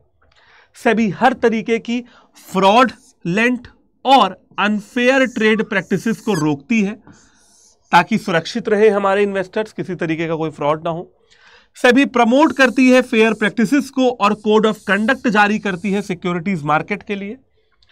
अगर सेबी किसी को पाती है कि कोई दोषी है इनसाइडर ट्रेडिंग जैसी मैल प्रैक्टिसेस में, तो उनके ऊपर पेनल्टी लगाने का काम भी सेबी का ही होता है। Imposing penalties and controlling insider trading and other malpractices in the stock market. Insider trading वो प्रैक्टिस होती है जो हर्षद मेहता किया करते थे, कंपनी के अंदर की इंफॉर्मेशन को लीक करके मार्केट में अनड्यू एडवांटेज उठाना। आगे बढ़ते हैं। सेबी का एक प्रीएम्बल है, कॉन्स्टिट्यूशन है, उसको पढ़ के देखते हैं और आइडिया मिलेगा। टू प्रोटेक्ट द, ये देखिए यहां पे लिखा हुआ है, to protect the interest of investors, investors के इंटरेस्ट की सुरक्षा करना, पहला काम यही लिखा है। And to promote the development of and to regulate the securities market, securities market को रेगुलेट करना, डेवलप करना, या और भी कोई मैटर्स हैं उससे रिलेटेड, ये सेबी का काम होता है देखने का। तो पहला फंक्शन है सेबी का प्रोटेक्टिव फंक्शन, जहां पे सेबी सुरक्षा करती है इन्वेस्टर्स की, फ्रॉड और अनफेयर ट्रेड प्रैक्टिसेस को रोकती है ना, इनसाइडर ट्रेडिंग को कंट्रोल करके पेनल्टीज को इंपोज करती है। दूसरा जो हमारा फंक्शन है बच्चों वो है डेवलपमेंटल फंक्शंस ऑफ सेबी। यहां पे सेबी का मेन काम क्या है पता है आप लोगों को? डेवलपमेंट करना, यानी कि विकास करना। सर किसका विकास? बताता हूं। विकास करना मेन काम है। विकास किसका? सबसे पहले इंटरमीडियरीज का विकास हो, उनको ट्रेनिंग प्रोवाइड करने का काम सेबी का होता है। उसके बाद हर तरीके के मार्केट पार्टिसिपेंट्स का विकास हो, उसके लिए सेबी रिसर्च करती है और जानकारी को पब्लिश करती है। और इसके बाद कैपिटल मार्केट का विकास हो, और इसके लिए सेबी ये तय करती है कि कैपिटल मार्केट में फ्लेक्सिबिलिटी बनी रहे, कैपिटल मार्केट में हर चीज कॉम्पिटिटिव हो और प्रोफेशनल तरीके से हो, कॉम्पिटिटिव हो और हर चीज प्रोफेशनल तरीके से हो। ठीक है बच्चा पार्टी, चलिए आगे बढ़ते हैं और बात कर लेते हैं अपने नेक्स्ट सेबी के फंक्शंस के बारे में, जिसका नाम है regulatory functions of SEBI. Regulation, बेटा यहां पे सेबी क्या कर रही है? यहां पे सेबी रेगुलेट कर रही है, यानी कि यहां पे सेबी संचालन कर रही है। क्या कर रही है? संचालन कर रही है। संचालन मतलब चलाते रहना, फाइनेंशियल मार्केट को आगे बढ़ाते रहना। फाइनेंशियल मार्केट को आगे बढ़ाने के लिए सेबी कुछ काम करती है, जैसे सबसे पहले रजिस्ट्रेशन करना, रेगुलेशन करना ब्रोकर्स, सब ब्रोकर्स और मार्केट के अदर प्लेयर्स का। मतलब बिना रजिस्ट्रेशन किए आप मार्केट में एंटर नहीं कर सकते हो, सेबी के पास आपको रजिस्ट्रेशन करवाना पड़ेगा अगर आप ब्रोकर हैं, सब ब्रोकर हैं। ठीक है। किसी भी तरीके की कलेक्टिव इन्वेस्टमेंट स्कीम है, यानी कि देश की जनता से पैसे उठाने की अगर कोई स्कीम है या म्यूचुअल फंड है, तो उसका रजिस्ट्रेशन भी सेबी के पास कराना अनिवार्य है, जरूरी है, कंपलसरी है। अगर सेबी को लगता है कि किसी भी तरीके की कोई धांधली हो रही है, कोई फ्रॉड हो रहा है, तो सेबी के पास ये पावर है कि वो इंक्वायरी कंडक्ट करा सकती है, किसी भी स्टॉक एक्सचेंज की ऑडिट करवा सकती है और किसी भी इंटरमीडियरी की भी ऑडिट करवा सकती है। अगर एक कंपनी दूसरी कंपनी को टेक ओवर कर रही है, तो उसकी जो बिड है, जो बोली लगती है, उसको रेगुलेट करने का काम भी सेबी का होता है। और चौथा है रेगुलेशन ऑफ पोर्टफोलियो एक्सचेंजेस। अगर कोई कंपनी, अगर कोई बंदा दूसरे बंदे के साथ अपना पोर्टफोलियो, इन्वेस्टमेंट का जो पोर्टफोलियो होता है वो एक्सचेंज कर रहा है। अंडर राइटर्स, ठीक है, उनका रेगुलेशन, जो अंडर राइटर्स है, मर्चेंट बैंकर्स हैं, उन सबका रेगुलेशन भी सभी का ही काम होता है। तो ब्रोकर, सब ब्रोकर्स का रजिस्ट्रेशन, कलेक्टिव इन्वेस्टमेंट स्कीम और म्यूचुअल फंड का रजिस्ट्रेशन, टेक ओवर बिड का regulation, portfolio exchanges, under writer और म्यूचुअल फंड्स, मर्चेंट बैंकर्स का रेगुलेशन, ये काम भी सभी का होता है। यानी कि संचालन का कार्य भी सभी का ही होता है। ठीक है बच्चा पार्टी, आई होप कि आपको ये सभी वाला टॉपिक भी समझ में आ गया होगा। अब एक लास्ट टॉपिक है जो मैं आप लोग को पढ़ाना चाहता हूं, और वो टॉपिक है स्क्रीन बेस्ड ट्रेडिंग, यानी कि ऑनलाइन ट्रेडिंग, यानी कि डीमैटेरियलाइजेशन के कुछ स्टेप्स हैं। तो उसको एक बार आप लोग पढ़ लीजिए। ये स्टेप सीयूटी में भी आते हैं और बोर्ड्स में भी आते हैं और लंबे आंसर्स में, लॉन्ग आंसर्स में भी आ सकते हैं। तो इन स्टेप्स को एक बार पढ़ेंगे और फिर अपने चैप्टर को क्या कर देंगे बच्चों, हम लोग फिनिश कर देंगे। इजी स्टेप्स है, और ये स्टेप्स किस बारे में है, चलिए इसके बारे में भी एक बार बात कर लेते हैं।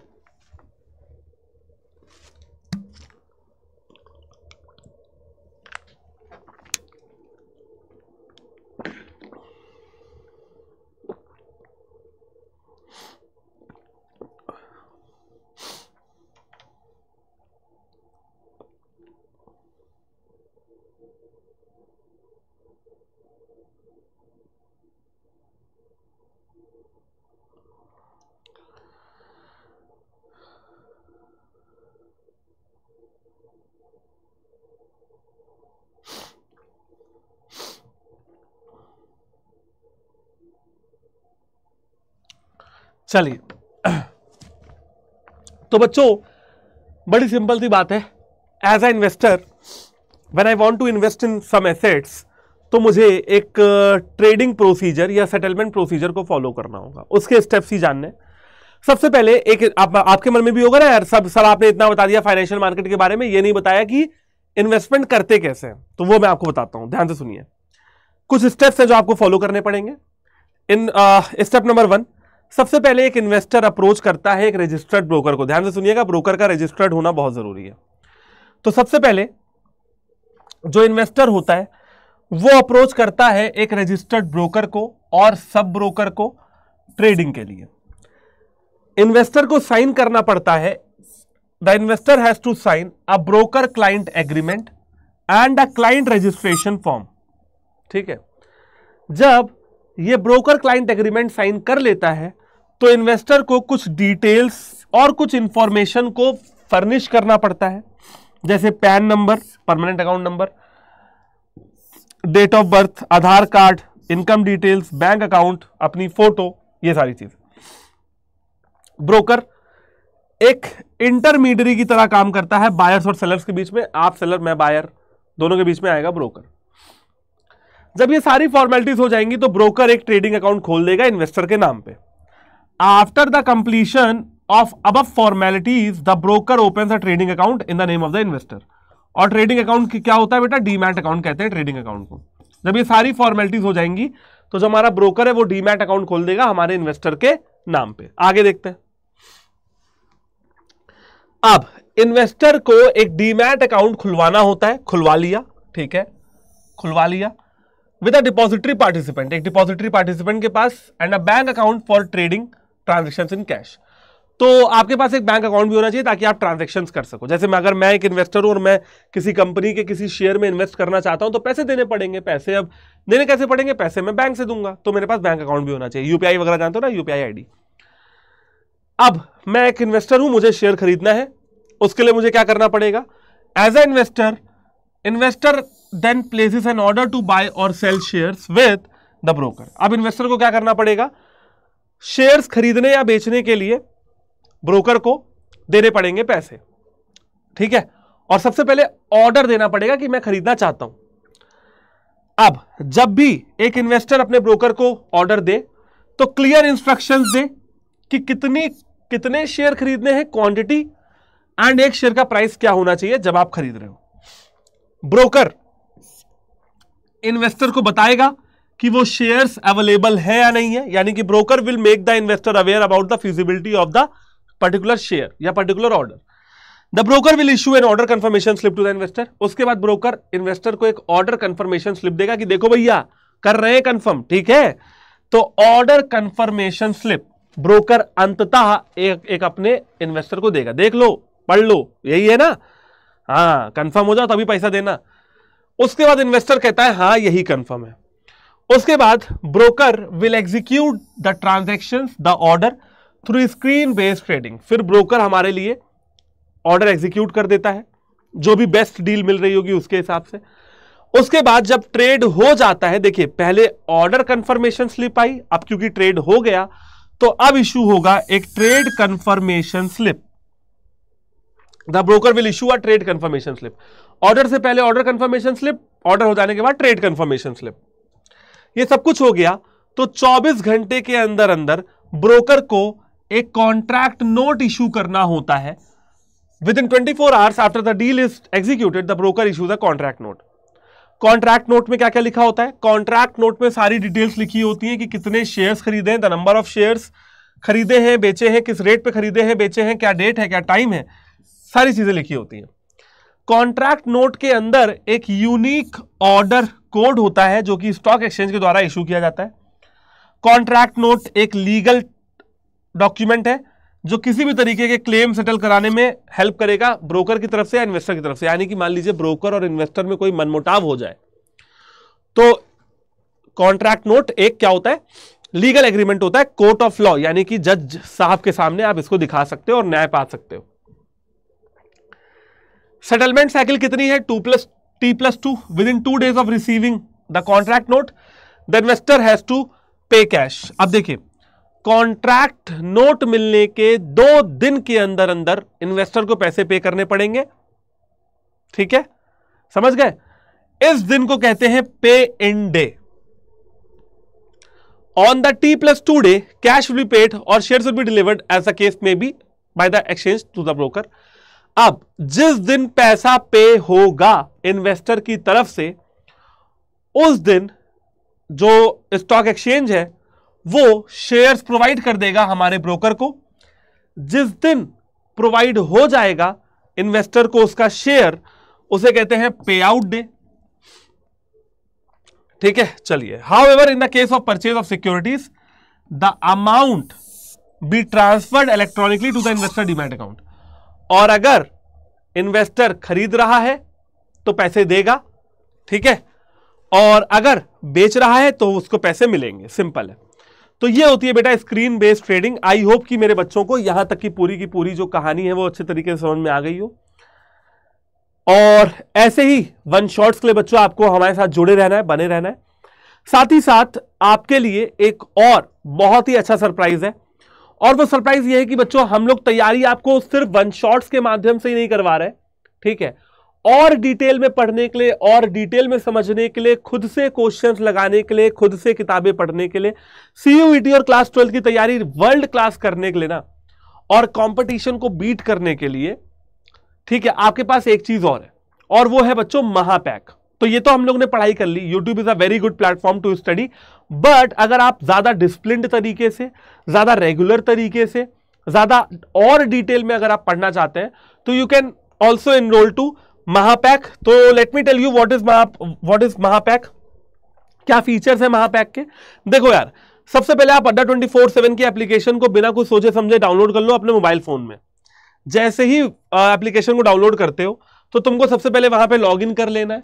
लॉगिन कर लिया, स्टोर पे गए, ऑल कोर्सेज पे गए, यूजी पीजी एंट्रेंस एग्जाम पे गए, CUET यूजी पे गए और CUET कॉमर्स पे गए। आपको यहां पे बच्चों नजर आ रहा है एक, ये देखिए CUET का महापैक, ठीक है, और CUET के साथ साथ क्लास 12 की तैयारी भी आपकी इसी के साथ हो जाएगी। सबसे पहले मैं आपको दिखाता हूं महापैक के क्या फीचर्स हैं। देख रहे हो, online live classes, 1224 test series, 279 e books, ठीक है। साथ ही साथ बहुत सारे टीचर आपको यहां पे पढ़ा रहे होंगे। देखिए, लैंग्वेज हो इंग्लिश हिंदी, GT हो यानी कि क्वांट्स रीजनिंग और करंट अफेयर्स, या फिर डोमेन हो जैसे कि अकाउंट्स, बिजनेस स्टडीज, इकोनॉमिक्स, सारे टीचर्स सही तरीके से सही गाइडेंस से आपको पढ़ा रहे हैं क्लास 12 एंड CUET के लिए।